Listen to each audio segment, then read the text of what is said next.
আপনারা সবাই অবগত আছেন যে গতকাল এবং আজ বিক্ষোভ কর্মসূচি সারা দেশে পালিত হয়েছে নবম পে স্কেলের গেজেট প্রকাশের দাবিতে।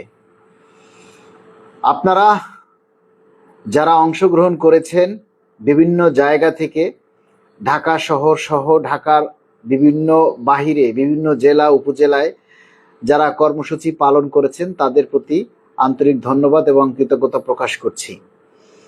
সারা বাংলাদেশে 22 লক্ষ সরকারি কর্মচারী, এর মধ্যে যদি আমরা ডিফেন্স বাদ দেই তাহলে প্রায় 15 লক্ষ কর্মচারী থাকে।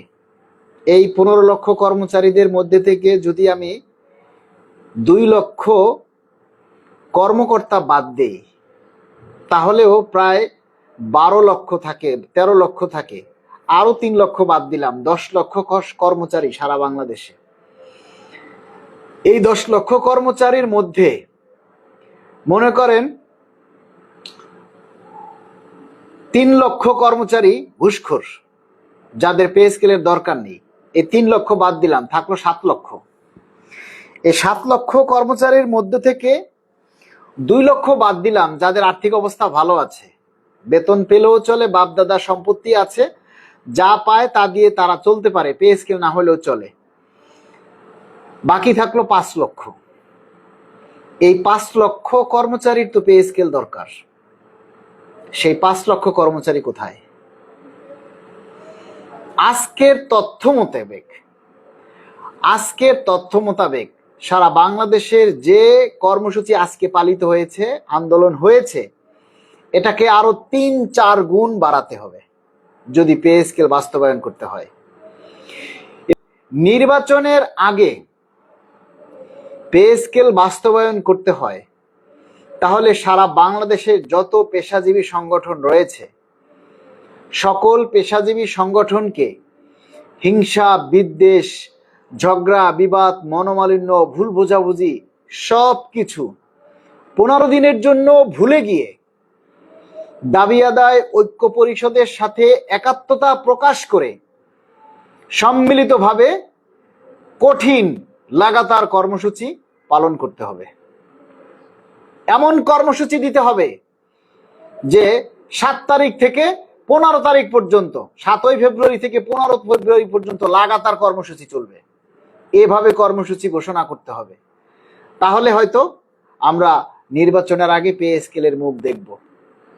আর যদি সারা বাংলাদেশ থেকে যে 5 লক্ষ কর্মচারী রয়েছে, সেই 5 লক্ষ কর্মচারীর মধ্যে মুনাফেক, বেঈমান যারা আছে, তাদের পাল্লায় পড়ে যদি কেউ এখনো ঘরে বসে থাকে, তাহলে নির্বাচনের আগে পে স্কেল নামক সূর্যের আলো আমরা আর আগামী 5 বছরেও চোখে দেখব না।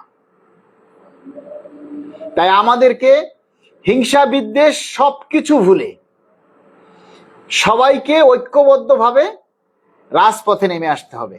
আমরা এখনো একটা অফিসের সবাইকে আমরা রাস্তায় নামাতে পারিনি। যার যার অফিসে একটা জিনিস দেখেন, যার যার অফিসে কর্মসূচি দেওয়া হয়েছে, আপনাকে অফিসের বাইরে যেতে হবে না, আপনার অফিসে বসে আপনি বিক্ষোভ কর্মসূচি পালন করবেন।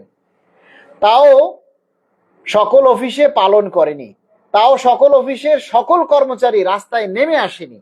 এখন আপনারা বলেন, এই মুহূর্তে যদি কর্মবিরতি দেওয়া হয় তাহলে আপনারা কি মনে করেন সবাই পালন করবে? একটা অফিসে থেকে 100-200 কর্মচারী আছে, তার মধ্যে হয়তো 20 জন 30 জন রাস্তায় নেমে কোন রকমের একটা ব্যানার টানাইয়া 2টা স্লোগান দিয়ে উঠে গেছে, দেখাইতেছে যে আমরা কর্মসূচি পালন করছি। No, this is the not right way. The Rome is not built in a day. একদিনে রোমের রাজ্য তৈরি হয়নি। আপনি একটা ব্যানার বানাইয়া 3-4টা ঘুল্লা দিয়া চলে গেলেই হইল না। আপনার অফিসের সকল কর্মচারী যারা পে স্কেলের সুবিধা ভোগ করবে, তাদের সবাইকে রাস্তায় নেমে আসতে হবে। আপনারা এখনো আমাদের দাবি দাওয়াগুলি কেউ ঠিকমতো প্রচার করেন না। এইভাবে পে স্কেল পাওয়া যাবে না, এভাবে পে স্কেলের মুখ দেখা যাবে না। যদি নির্বাচনের আগে এই একটা জিনিস ধরুন, কর্মবিরতি চান, আপনার অফিসের সব মানুষগুলা নেমে এসে একটা বিক্ষোভ কর্মসূচি করেনি। আপনার অফিসের মধ্যে, আপনার অফিসের আঙ্গিনার চারপাশে, দূরে যেতে হবে না, গাড়ি ভাড়া দিয়ে দূরে যেতে হবে না, সেই নিজের অফিসের কর্মসূচি কয়জনে পালন করছে? আপনারা বলেন, বিচার আপনাদের কাছে দিলাম, আপনারাই বলেন যে কয়জনে এই কর্মসূচি পালন করেছে। আজকে আমরা সারা দেশের যে ভিডিও চিত্র বা ছবি যা দেখেছি, তাতে মনে হয় না যে সারা দেশ থেকে 50,000 কর্মচারী অংশ নিয়েছে। সব জায়গার খবর আমাদের কাছে আছে, সব জায়গার রিপোর্ট আমাদের কাছে আসে, কিন্তু আমাদের যে চিন্তা, যেটা আমরা ক্যালকুলেশন করেছি, তাতে মনে হয় না যে সারা দেশ থেকে 50,000 লোকের বেশি কর্মসূচি পালন করেছে, যেখানে কর্মসূচি পালন করার কথা 5 লাখ। তাই আপনারা যারা ঢাকা শহরে আছেন, এখনো আপনারা যারা মনে করেন ঢাকা শহরে আছেন, ঢাকা শহরে যারা এখনো ঘরে বসে আছেন, নিজেরা ঘরের থেকে বেরিয়ে আসেন না, নিজের অফিস থেকে বেরিয়ে আসেন না, তাদের কাছে অনুরোধ, আপনারা এখনো সময় আছে, আপনারা কালকে প্রতিবাদ কর্মসূচিতে নেমে আসেন এবং কালকে যে দাবি আদায় ঐক্য পরিষদ থেকে যে কঠিন কর্মসূচি ঘোষণা করা হবে বা যে কর্মসূচি ঘোষণা করা হবে, তা যেন আমরা সবাই পালন করি। আজকে যতটুকু কর্মসূচি হয়েছে সারা দেশ থেকে, আলহামদুলিল্লাহ, নট ব্যাড, কিন্তু এতে হবে না, কিন্তু এতে পে স্কেল পাওয়া যাবে না। কেননা আমাদের বিরুদ্ধে অনেক ষড়যন্ত্রকারী আছে, আমাদের বিরুদ্ধে অনেক ষড়যন্ত্রকারী আছে ভাই। সেই ষড়যন্ত্রকারীদের মুখ বন্ধ করে, তাদের চাপকে উপেক্ষা করে আমাদেরকে, সরকারকে আরো বেশি চাপ দিতে হবে। আমরা সারা বাংলাদেশ থেকে সবাইকে এই দাবির জন্য রাস্তায় বেরিয়ে আসতে হবে। আজকে ঢাকা শহরে যারা রয়েছেন, যারা ঢাকা শহরের মধ্যে এখনো রয়েছেন, বসবাস করছেন, তাদের সবাইকে অনুরোধ করব, আপনারা প্লিজ দয়া করে ঘর থেকে বেরিয়ে আসেন। সবাই ঘর থেকে দয়া করে বেরিয়ে আসেন, নতুবা পে স্কেলের আশা বাদ দিয়ে দিতে হবে। আমরা দেখেছি সারা বাংলাদেশ থেকে প্রতিবাদ সমাবেশ হয়েছে, সারা বাংলাদেশের বিভিন্ন জায়গা থেকে হয়েছে, কিন্তু ঢাকার ভিতরে খুবই কম, খুবই কম। লজ্জা, ছি!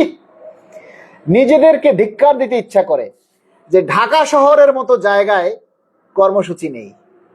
ঢাকা শহরের যে বিভিন্ন দপ্তর, অধিদপ্তর, পরিদপ্তর, মন্ত্রণালয় রয়েছে, সেখানের কোনো অফিসে আমরা কোনো কর্মসূচি পাইনি, তেমন কোনো কর্মসূচি আমরা দেখিনি। যত কর্মসূচি আজকে পালিত হয়েছে, সব কর্মসূচি ঢাকার বাইরে, ঢাকার ভিতরে খুব কম। ঢাকার ভিতরে হয়েছে ঢাকা বিশ্ববিদ্যালয়, বুয়েটে, তারপরে আপনার আরো কয়েকটা জায়গায় হয়েছে, আর বাকি সমস্ত কর্মসূচিগুলি ঢাকার বাইরে হয়েছে। তাহলে আপনারা কি করলেন? ঢাকার ভিতরে যে 5 লক্ষ সরকারি কর্মচারী আছেন, আপনারা কি করলেন ভাই?